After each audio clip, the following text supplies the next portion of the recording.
নমস্কাৰ ছাত্ৰছাত্ৰীসকল, ৰাজ্যৰ চৰকাৰী কৰ্মচাৰীসকলৰ ডিএ বকেয়া, দৰমহা বৃদ্ধি আৰু কৰ্মচাৰীসকলৰ আৰ্জিত ছুটি বৃদ্ধিৰ ওপৰত বহুকেইটা সুখবৰ আছে। হয় ছাত্ৰছাত্ৰীসকল, আমি ৰাজ্যৰ চৰকাৰী কৰ্মচাৰীসকলৰ আজিৰ এই সুখবৰকেইটা জানি ল'ম। তাৰ আগতে আপোনালোকক এটা অনুগ্ৰহ কৰি আমাৰ এই ভিডিঅ'টো লাইক শ্বেয়াৰ কৰিব আৰু পৰৱৰ্তী সময়ত ৰাজ্যৰ চৰকাৰী কৰ্মচাৰীসকলৰ বিভিন্ন খবৰসমূহ পোনপ্ৰথমে পাবলৈ অনুগ্ৰহ কৰি আমাৰ এই চেনেলটো ছাবস্ক্ৰাইব কৰি ল'ব। ছাত্ৰছাত্ৰীসকল, আজিৰ আমাৰ প্ৰথমটো গুৰুত্বপূৰ্ণ খবৰ হৈছে 5 মাহৰ ডিএ বকেয়াৰ ওপৰত। হয়, বহুতে আমাক সুধি আছিল যে ছাৰ 46% বৰ্ধিত ডিএৰে ডিচেম্বৰ মাহৰ দৰমহা লাভ কৰিছিলোঁ, কিন্তু 5 মাহৰ ডিএ বকেয়াৰ যি 50% টকা ডিচেম্বৰ মাহৰ দৰমহাৰ লগত লাভ কৰাৰ কথা আছিল, সেইটো কিয় এতিয়ালৈকে লাভ কৰা নাই?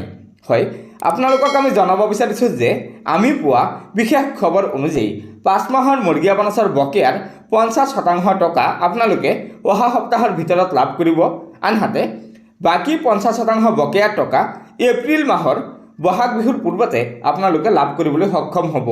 ছাত্ৰছাত্ৰীসকল, আজিৰ আমাৰ আন এটা গুৰুত্বপূৰ্ণ খবৰ হৈছে ৰাজ্যৰ চৰকাৰী কৰ্মচাৰীসকলৰ আৰ্জিত ছুটি বৃদ্ধিৰ ওপৰত। হয়, ৰাজ্যৰ শিক্ষক কৰ্মচাৰীসকলে গ্ৰীষ্ম বন্ধ, CL, আৰ্ণ লিভক লৈ বছৰি মাত্ৰ 52 দিনৰ ছুটি লাভ কৰে।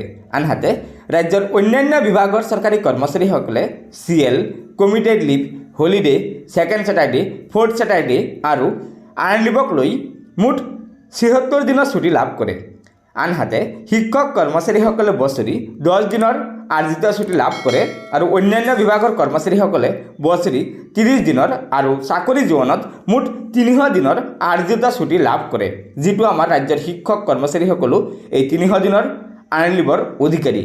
সেয়েহে ৰাজ্যৰ সদৌ অসম কৰ্মচাৰী পৰিষদে মুখ্যমন্ত্ৰী ডাঙৰীয়াক এই চিঠিখনৰ জৰিয়তে আহ্বান জনাইছে যে ৰাজ্য চৰকাৰে অতি শীঘ্ৰে ৰাজ্যৰ অন্যান্য কৰ্মচাৰীসকলৰ দৰে ৰাজ্যৰ শিক্ষক কৰ্মচাৰীসকলৰো আৰ্জিত ছুটি বৃদ্ধি কৰিব লাগে।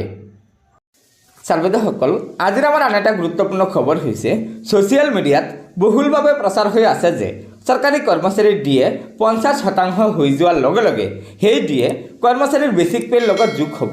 ছাত্ৰছাত্ৰীসকল, এই সন্দৰ্ভত আপোনালোকক জনাব বিচাৰিছোঁ যে এয়া সম্পূৰ্ণ মিছা কথা, কিয়নো 7 পে কমিশ্যনত ক'তো এই কথা উল্লেখ নাই যে ডিএ 50% হোৱাৰ লগে লগে সেই ডিএ কৰ্মচাৰীৰ বেচিক পে'ত যোগ হ'ব। এয়া সম্পূৰ্ণ মিছা কথা। হয় ছাত্ৰছাত্ৰীসকল, এই যি নটিছখন ছ'চিয়েল মিডিয়াত প্ৰচাৰ হৈ আছে, এই নটিছখন হৈছে 2004 চনৰ পুৰণি নটিছ। হয়, এয়া পুৰণি নটিছ।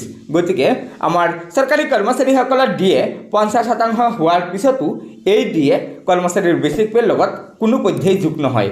হয় ছাত্ৰছাত্ৰীসকল, 8 পে কমিশ্যন কাৰ্যকৰী হ'লেহে আমাৰ চৰকাৰী কৰ্মচাৰীসকলৰ দৰমহা বৃদ্ধি পাব আৰু আশা কৰা হৈছে যে আমাৰ কেন্দ্ৰীয় চৰকাৰে অতি শীঘ্ৰে 8 পে কমিশ্যন গঠন কৰিব, কিয়নো 2026 চনৰ পূৰ্বে 8 পে কমিশ্যন গঠন কৰিলেহে কৰ্মচাৰীসকলে 26 চনত আমাৰ 8 পে কমিশ্যনৰ সুবিধা লাভ কৰিব।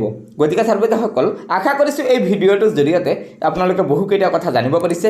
সেয়েহে আমাৰ এই ভিডিঅ'টো লাইক শ্বেয়াৰ কৰিব আৰু পৰৱৰ্তী সময়ত চৰকাৰী কৰ্মচাৰীসকলৰ বিভিন্ন খবৰসমূহ পোনপ্ৰথমে পাবলৈ অনুগ্ৰহ কৰি আমাৰ এই চেনেলটো ছাবস্ক্ৰাইব কৰি ল'ব।